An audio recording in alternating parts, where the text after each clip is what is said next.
ಅವ್ರ ತಪ್ಪುಗಳು ಮುಚ್ಕೊಳ್ಳೋಕ್ಕೆ ಏನೋ ಆಮೇಲೆ ಇಷ್ಟಕ್ಕೂ ಅವರು ನಮ್ಮ ಮೈಸೂರು ಅವ್ರ ಕೊಡುಗೆ ಏನಿದೆ ರೀ, ಅವ್ನ ಕಾಂಟ್ರಿಬ್ಯೂಷನ್ ಏನಿದೆ? ಏನೂ ಇಲ್ಲ ಕಾಂಟ್ರಿಬ್ಯೂಷನ್. ಎಲ್ಲರನ್ನೂ ಬಾಯಿಗೆ ಬಂದಂಗೆ ಬೈತಾನೆ, ಬಾಯಿಗೆ ಬಂದಂಗೆ ಮಾತಾಡ್ತಾನೆ.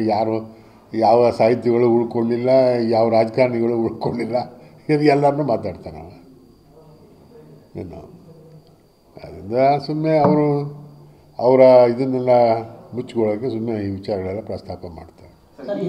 ಸಿದ್ದರಾಮಯ್ಯ ವಿರುದ್ಧ ಇದೇ ಮೊದಲ ಬಾರಿ ಹೇಳಿಕೆಯನ್ನು ಕೊಡ್ತಾ ಇಲ್ಲ ಸರ್. ಚುನಾವಣೆ ಸಂದರ್ಭದಲ್ಲೂ ಅಷ್ಟೇ, ಅದನ್ನ ಬೆಂಗಳೂರು ಮೈಸೂರು ದಶಪಥ ಹೆದ್ದಾರಿ ನಿರ್ಮಾಣ ಆಗಬೇಕಾದ್ರೂ ಕೂಡ ಒಂದು ಮಾತನ್ನ ಹೇಳಿದ್ರು, ನಾನು ರಸ್ತೆ ಮಾಡಿಸ್ತಾ ಇದ್ದೀನಿ ನನ್ನ ಪೀರಿಯಡ್ ಅಲ್ಲಿ. ಮುಖ್ಯಮಂತ್ರಿಗಳಾಗಲ್ಲ, ಅವರು ಗೆಲ್ಲೋದಿಲ್ಲ, ಅವರ ಮೊಮ್ಮಕ್ಕಳ ಜೊತೆ ಮತ್ತೆ ಮಕ್ಕಳ ಜೊತೆ ಬೆಂಗಳೂರಿಂದ ಮೈಸೂರು, ಮೈಸೂರಿಂದ ಬೆಂಗಳೂರು ಓಡಾಡ್ಕೊಂಡಿರಲಿ ಅಂತ ಒಂದು ಸ್ಟೇಟ್ಮೆಂಟ್. ಅವನಿಗೆ ಅದು ಅವರು ವಿಪರೀತ ಪ್ರತಿಷ್ಠೆ. ಏನು ಅವನು ರಸ್ತೆ ಅವನೇ ಮಾಡಿಸಿದ್ದು, ರಸ್ತೆ ಮಾಡಿಸಿದ್ದು ಆ್ಯಕ್ಚುಲಿ ಹಿಂದೆ ಸಿದ್ದರಾಮಯ್ಯನವ್ರ ಸರ್ಕಾರ ಇದ್ದಾಗ ನಮ್ಮ ಕ್ರಿಶ್ಚಿಯನ್ ಒಬ್ಬರು ಇದ್ರಲ್ಲ, ಇವರು ತೀರೋದ್ರಲ್ಲ, ಅಲ್ಲ ಮಾದೇವಪ್ಪ ಪಿಡಿಬಿಡಿ ಮಿನಿಸ್ಟರ್ ಫರ್ನಾಂಡಿಸ್. ನಿಮ್ಮ ಉಬ್ಬಿದ ರಕ್ತನಾಳಗಳ ಸಮಸ್ಯೆಗೆ ಎವಿಸ್ ಆಸ್ಪತ್ರೆಯಲ್ಲಿ ಕೇವಲ 30 ನಿಮಿಷದ ಲೇಸರ್ ಚಿಕಿತ್ಸೆಯೊಂದಿಗೆ ಮುಕ್ತಿ ಹೊಂದಬಹುದು. ಹೆಚ್ಚಿನ ವಿವರಗಳಿಗಾಗಿ ಸಂಪರ್ಕಿಸಿ 8088837000. ಫರ್ನಾಂಡಿಸ್ ಅವ್ರ ಕಾಲದಲ್ಲಿ ಇದನ್ನು ಮಂಜೂರು ಮಾಡಿಕೊಟ್ಟಿದ್ದು. ತೆಗಿಲಿ ಪೇಪರ್, ಅವನ ಕಾಲದಲ್ಲಿ ಮಂಜೂರು.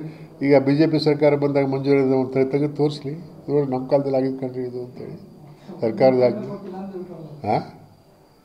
ಈಗ ಅವ್ರು ನಮ್ಮ ಕಾಲದಲ್ಲಿ ಆಗಿದ್ದು ಅಂತೇಳಿ ತೋರಿಸ್ಲಿ, ಅವರು ಸರ್ಕಾರದ ಆಜ್ಞೆ ಇರುತ್ತಲ್ವ, ಆರ್ಡ್ರ್ ಇರುತ್ತಲ್ವ, ತೋರಿಸ್ಲಿ ಯಾರ ಕಾಲದಲ್ಲಿ ಆಗಿದ್ದಿದ್ದು ಅಂತೇಳಿ. ಸುಮ್ಮನೆ ಅವ್ನು ಏನೋ ಸುಮ್ಮನೆ ಬರೀ ಬುರುಡೆ ಬಿಟ್ಕೊಂಡು ತಿರುಗ್ತಾ ಇದ್ದಾರೆ ಅಷ್ಟೇ.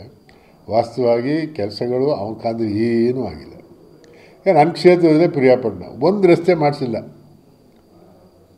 ಏನೋ ಒಂದು ರಸ್ತೆಗಳನ್ನು ಮಾಡಿಸಿಲ್ಲ, ಎಲ್ಲ ನಾವುಗಳು ಮಾಡಿಸಿದ್ದೆ ಅಷ್ಟೇ. ಏನೂ ಇಲ್ಲ. ಅದೇ ಹೇಳಲಿಲ್ವೇ, ಈಗ ನಮ್ಮ ತಪ್ಪುಗಳಿಂದ ಮತ್ತು ಮೋದಿ ಹೆಸರಲ್ಲಿ ಏನೋ 2 ಸಲ ಗೆದ್ದಿದ್ದಾರೆ. ನೋಡೋಣ ಈ ಸಲ ಏನಾಗುತ್ತೆ ಅಂತ. Thank you.